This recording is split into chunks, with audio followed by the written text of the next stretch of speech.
Nggak apa-apa itu sendiri. Iya, tidak ada.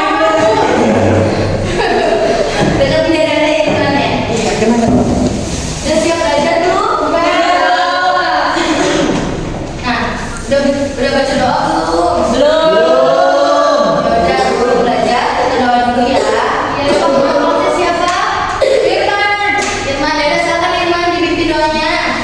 Untuk teman-teman semua, sebelum kita belajar, sebaiknya kita berdoa biar ilmunya kekal. Berdoa mulai. Amin.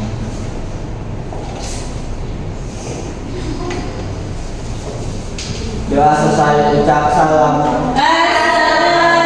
Assalamualaikum warahmatullahi wabarakatuh. Waalaikumsalam warahmatullahi wabarakatuh. Di sini ada yang nggak hadir nggak? Hadir semua Bu. Hadir. Tidak ya?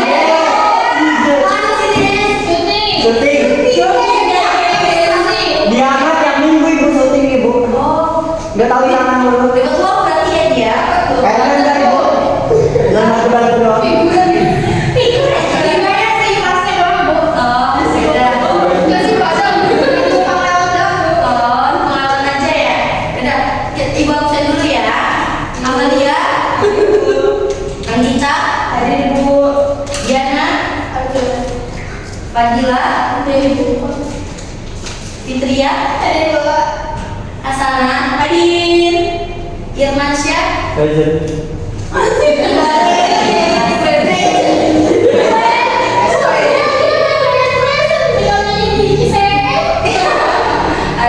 bagus banget dia bisa belajar bahasa Inggris. Ibu bisa banget. Lanjut ya. Manu, sini ada surat keterangannya nggak? Nggak ada. Berarti apa ya dia ya?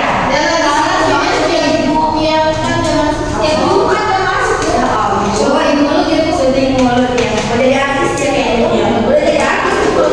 Aku kapan bawa? Ya, saya. Rida, Naura, Tanti, Tasya, alhamdulillah ada semua. Alhamdulillah. Lanjutnya masih dia. Lagi tahu. Kita pertemuan kali ini kita tentang pemerataan pembangunan ekonomi di Indonesia. Nah, sebelum pembelajarannya kita ada tes dulu.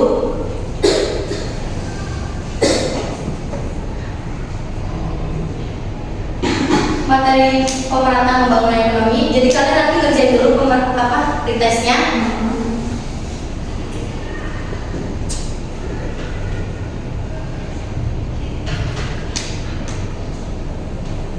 Untuk pretesnya dikirim lewat WA. Iya, dikirim di lewat WA.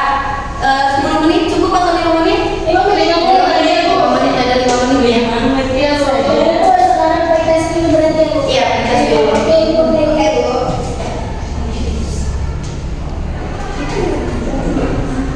Kerjain mana nggak di vlog aja. Kita hanya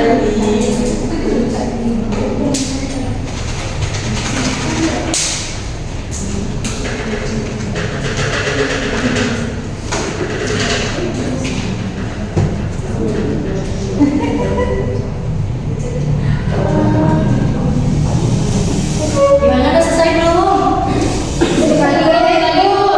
Menurut tidak. Sinyalnya sulit ya sini. Dia susah. Sulit. Susah sinyal itu sulit. Tentang pemerataan pembangunan ekonomi di Indonesia. Dari sini ada tujuan pembelajarannya.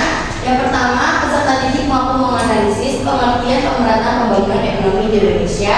Yang kedua, mampu menganalisis faktor penyebab pemerataan pembangunan ekonomi di Indonesia yang belum maksimal.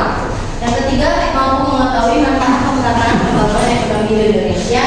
Dan yang terakhir, mampu mengetahui peran pemerintah dalam pemerataan pembangunan ekonomi di Indonesia. Duh, di sini kayaknya kalian agak lemes ya. Aduh, lemes Bu.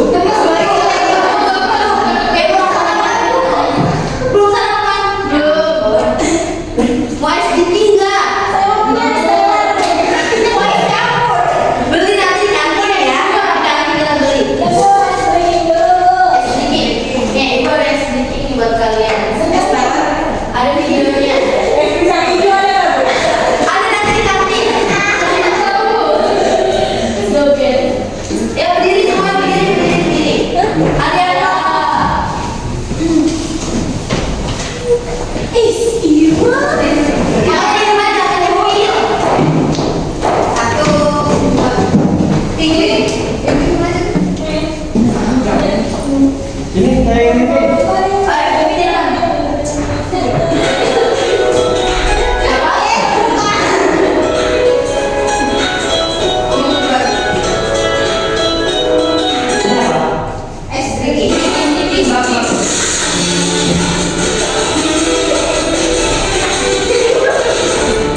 Oke, silakan. Pemerataan pembangunan ekonomi di Indonesia merupakan salah satu fokus utama pemerintah dalam upaya menciptakan kesejahteraan yang lebih merata di seluruh wilayah. Dalam konteks ini, pemerataan tidak hanya dilihat dari aspek pertumbuhan ekonomi, tetapi juga dari distribusi sumber daya dan kesempatan yang adil bagi semua lapisan masyarakat. Nah, makasih ya Bibi. Coba aplaus dulu buat Fitri ya. Nah, jadi pemerataan pembangunan ekonomi Indonesia itu menjadi fokus utama nih bagi pemerintah karena kalian bisa lihat kan di wilayah-wilayah terpencil itu pemerataan pembangunan ekonominya itu kurang kan? Kurang. Contohnya yang kalian pernah lihat itu di wilayah atau daerah mana yang belum merata pembangunannya? Jakarta.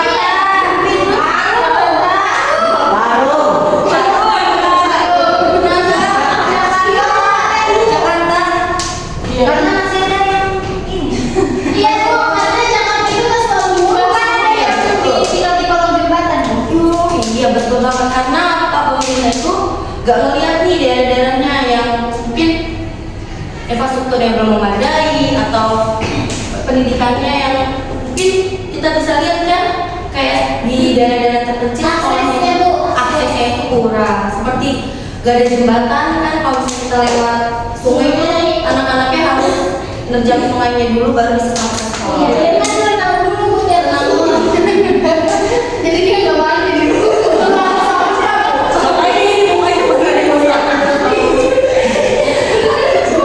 Berarti sampai sekolah itu basah ya juga ya.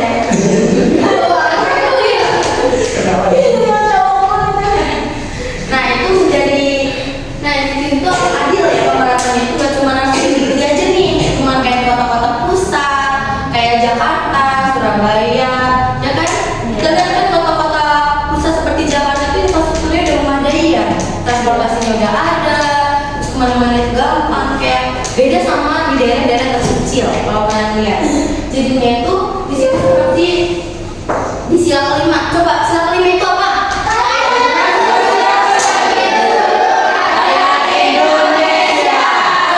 Jadinya harus adil ya, nggak cuma di pusat-pusat aja yang diratain tuh pembangunan ekonominya. Jadinya tuh harus di daerah-daerah terpencil juga harus ikut adil dalam pembangunannya supaya masyarakatnya itu adil, ngerasa adil gitu, gak cuma kota-kotanya aja ya. Jadi iya betul. Jadinya tuh jadi nanti kalau misalnya daerah-daerah yang terkecil tuh menjadi terkecil kan ya dibilangnya ya. Kecil. Terkecil. Nah, selanjutnya ada faktor penyebabnya. Faktor penyebabnya banyak ya, ada 7. Nah, yang pertama itu kondisi geografis yang beragam. Kita lihat di Indonesia itu kan banyak pulau-pulau kecil ataupun banyak-banyak daerah kan di Indonesia. Banyak. Nah, kondisi yang beragam ini menjadi salah satu faktornya karena seperti sumber daya alamnya yang berbeda satu sama lain wilayahnya, jadinya ada yang memiliki sumber daya yang berlimpah dan ada yang sumber dayanya yang tidak memiliki, ya itu kekurangan. Nah, selanjutnya ada ketimpangan distribusi sumber daya alam. Di sini kan misalnya di daerah A memiliki sumber dayanya yang banyak, tapi sedangkan di daerah B sumber dayanya sedikit, jadinya daerah A ini perekonomiannya tinggi, sedangkan di daerah B itu kurang, jadinya itu ada namanya ketimpangan antara daerah tertinggal dan daerah termaju. Nah, ini ada kualitas sumber daya manusia. Coba ada yang bisa menjelaskan mungkin mulai silakan orang. Kualitas sumber daya manusia itu biasanya dilihat dari sisi pendidikannya, Bu. Kalau daerah tertinggal itu kan jangan kan buat kualitasnya ya, Bu, sedangkan buat aksesnya aja mereka sulit. Tapi kan kalau di daerah-daerah maju itu akses dan fasilitasnya itu sudah bagus dan sudah memadai. Seperti itu, Ibu, apa itu? Betul. Coba beri tepuk tangan kepada Pak. Betul sekali disampaikan Laura. Karena sumber daya manusia itu menjadi faktor penyebabnya. Kita bisa lihat kan di daerah terkecil mungkin tidak ada namanya praktek ketenaga kerjaan ya. Terus habis itu fasilitas pendidikannya kurang. Jadinya pendidikannya itu menjadi salah satu faktor kenapa kualitas sumber daya manusia itu bisa tidak berkualitas. Selanjutnya infrastruktur yang tidak memadai. Coba infrastruktur yang tidak memadai seperti apa? Jalan.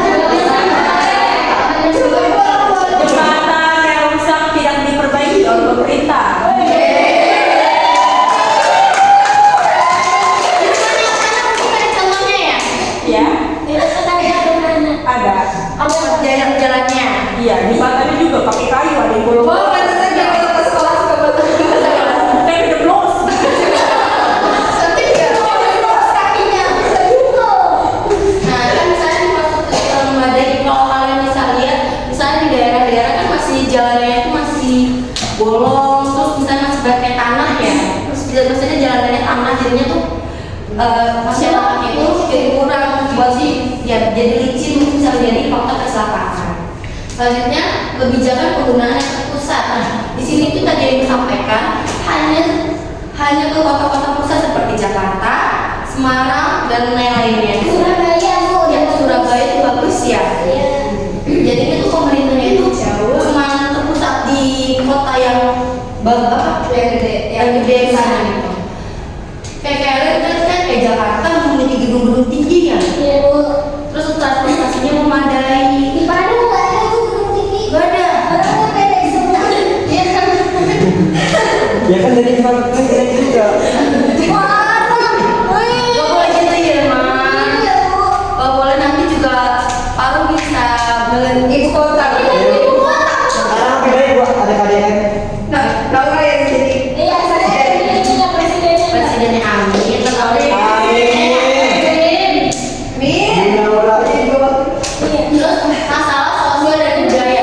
Nah, kalau kita lihat, coba dengerin dulu ya. Nah, kalau kita lihat Indonesia kan banyak banget budaya ya. Ya. Ya. Ada istiadat itu masih kental. Ya.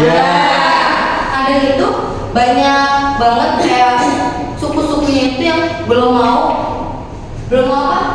Mengadaptasi teknologi. Iya, betul sekali. Jadinya gak mau nih ikut berinovasi, berkembang bersama-sama.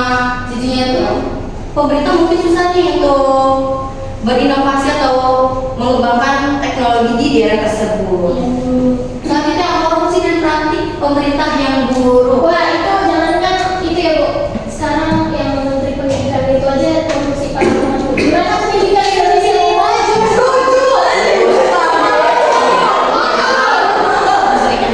Menteri yang kemarin, bukan sekarang. Cuma lagi viral banget sekarang ya. Kita udah bayar banyak tapi di korupsi. Teman saya ikut KF bukan lagi. Ya, uangnya padat dulu ya. Karena apa? Karena pemerintah itu cuma mementingkan kepentingan pribadi dulu nih, baru kepentingan masyarakatnya. Jadinya kalian nggak bisa ngerasain ya. Jadinya tuh apa kerja dulu, udah dulu. Bilang tahun depan. Bisa dilanjutin kan? Bisa. Selanjutnya ada manfaat. Nah, di sini ada manfaatnya juga nih, nggak cuma ada faktor penyebabnya aja.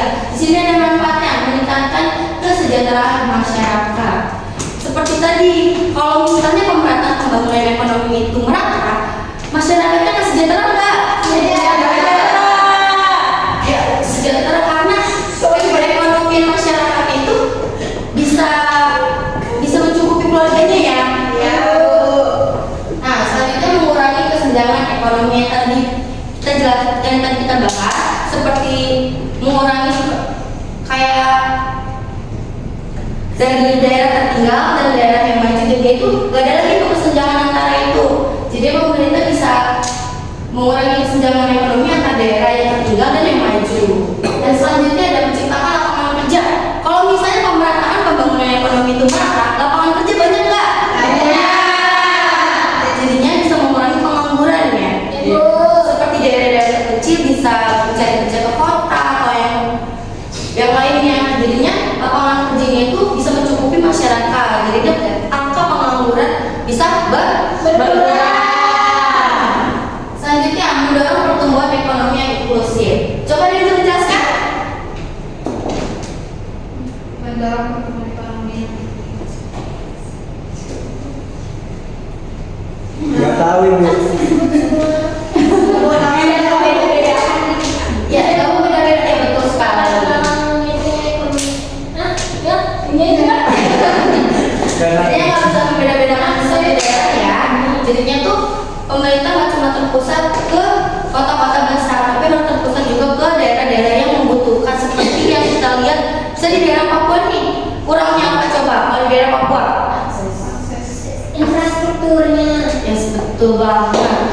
infrastrukturnya itu kurang memadai kalau di Papua. Jadinya itu masyarakatnya kurang, jadinya itu pendapatan masyarakatnya itu jadi kurang, jadi nggak bisa membutuhkan kebutuhan ekonomi untuk keluarganya. Selanjutnya, meningkatkan akses terhadap teknologi dan inovasi. Jadinya di sini itu dengan ada memanfaatkan pembangunan ekonomi yang ada di Indonesia, jadi teknologi dan inovasi bisa berkembang nih dengan pesat. Jadinya itu daerah-daerah terpencil itu bisa merasakan. Di sini ada tugas kelompok, mungkin kalian bisa buat kelompok ini mau buat sendiri sendiri deh. Ayo, gimana? Ada tiga. Dua enggak, enam, sana. Ayo, kita buat kelompok. Dua ini satu. Sini tugas kelompoknya, kalian mencari informasi nih kondisi wilayah yang belum merasa pembangunan ekonominya, seperti apa pemahamannya, solusinya. Jadi di sini ada 3 nih, ada Nusa Tenggara Timur, Papua, sama Kalimantan. Coba kelompok satu mana? Situ.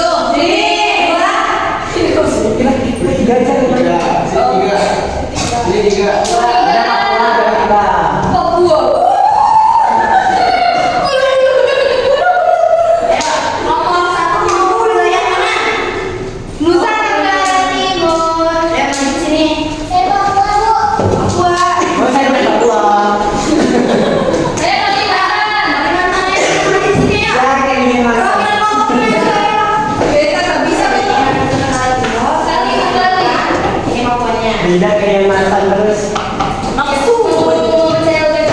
CLBK ya ampun. Kita lama baju.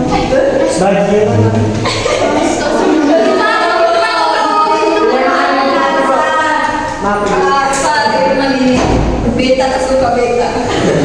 Jadi kalian berdiskusi yang mencari apa tadi? Kondisi wilayah, faktor penghambat, serta solusinya.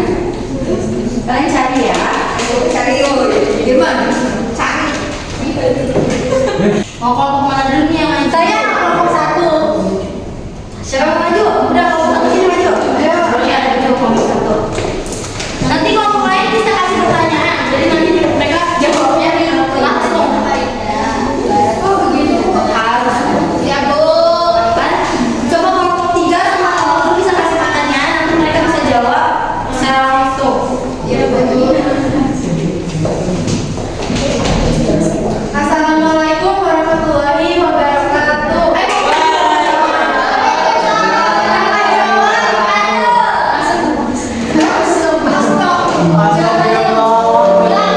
Assalamualaikum warahmatullahi wabarakatuh.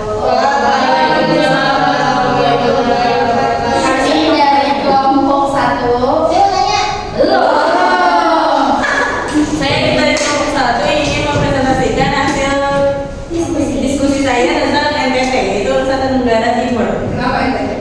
Nah, yang pertama itu ada kondisi wilayahnya. Nah, wilayah kepulauan dengan banyak daerah yang terpencil, sumber daya alam yang terbatas, terutama subur dan air bersih, terus tingkat kemiskinan dan stuntingnya tinggi. Iya,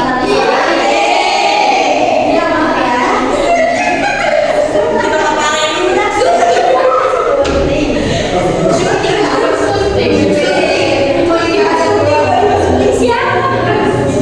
Infrastruktur desa masih terbatas, terutama transportasi dan energi.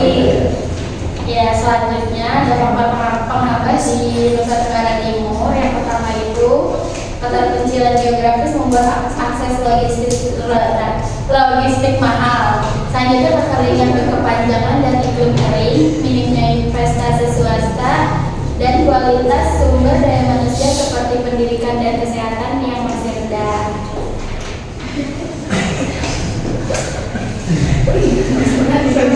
Ini ada solusinya, yang pertama itu penguatan konektivitas antar pulau melalui wisata laut, pelabuhan dan negara prioritas. Yang kedua, pengembangan infrastruktur air bersih dan irigasi.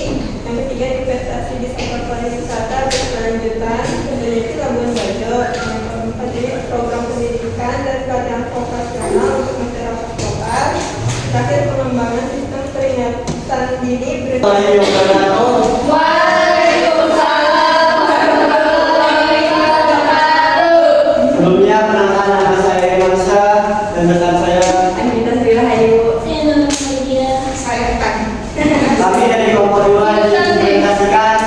Sultan Papua. Jadi yang pertama itu ada kondisi wilayahnya. Jadi di Papua ini kayak akan sumber daya alam seperti tambang, hutan, tapi masyarakat asli banyak hidup dalam kemiskinan. Terus topografi,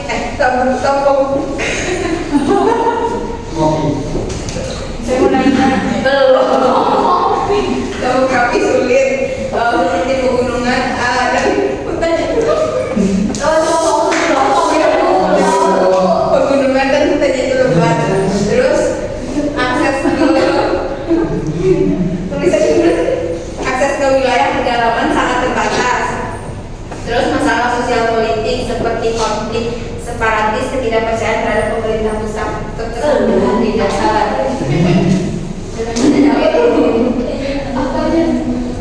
Gerakan Papua Merdeka. Oh, ada yang sudah ada gerakan Papua Merdeka. Ada faktor manfaatnya. Yang pertama yaitu infrastruktur yang minim, terutama di daerah pegunungan dan pedalaman. Lalu ada rendahnya akses pendidikan dan kesehatan. Selanjutnya ketimpangan pembangunan antara Papua dan wilayah barat Indonesia, serta ketegangan politik dan sosial yang menghambat investasi dan perekonomian. Adapun solusinya yaitu pembangunan infrastruktur seperti jalan.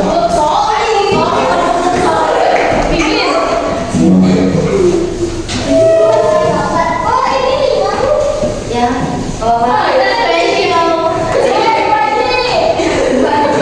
Siapa Ustaz? Banyak anak.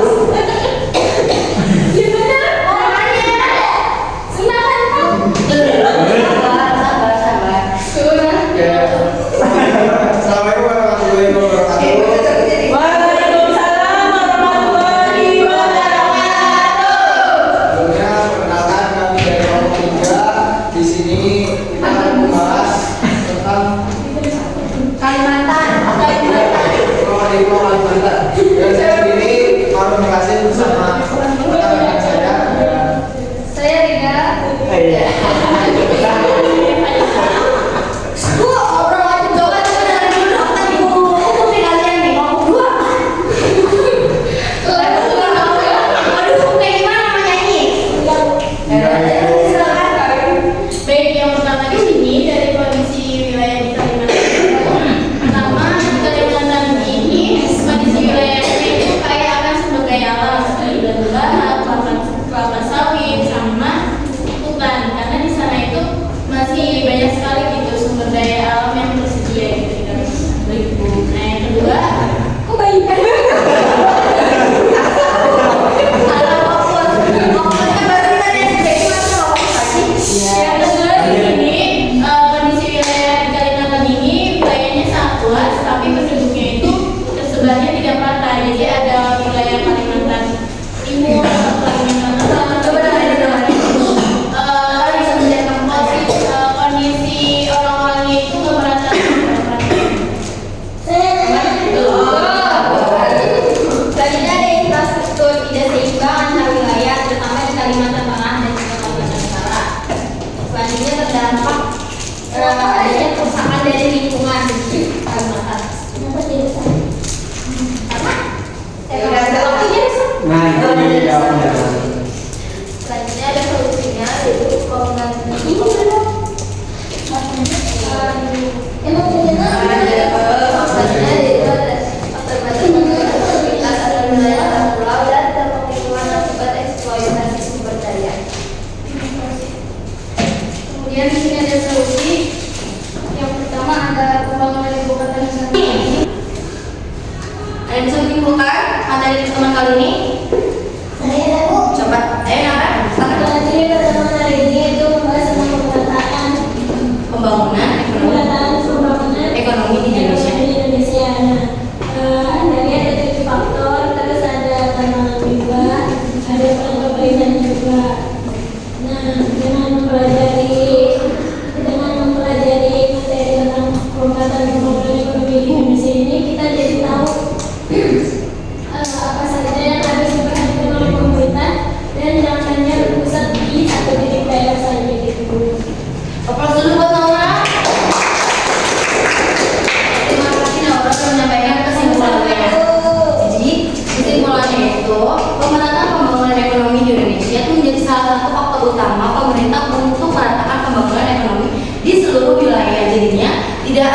kesenjangan antara wilayah maju dan wilayah yang kurang maju. Jadi itu pemerintah harus turut adil seperti sila 5 ya. Dan tadi yaitu keadilan sosial,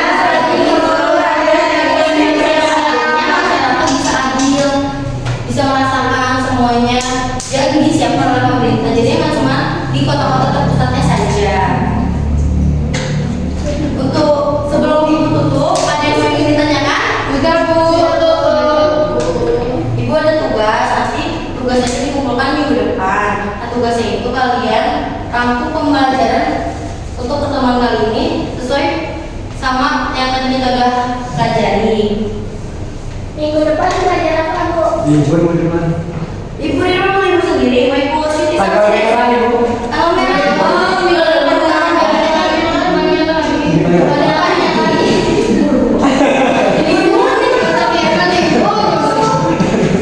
jadinya tugas untuk di rumah kalian rangkum tentang pemerataan pembangunan ekonomi di Indonesia, dikumpulkannya minggu depan. Jadi pahami tentang PR-nya? Sudah. Telat ya pengumpulannya, nggak boleh telat sama sekali dan kalian harus wajib kerjain supaya bisa nilainya bagus. Oke, cukup sekian untuk pertemuan kali ini. Maaf ya kalau misalnya salah-salah kata ataupun pengelolaan kata yang tadi, mungkin kalian sudah mengerti sejauh ini tentang materi pertemuan kali ini. Oke, cukup sekian.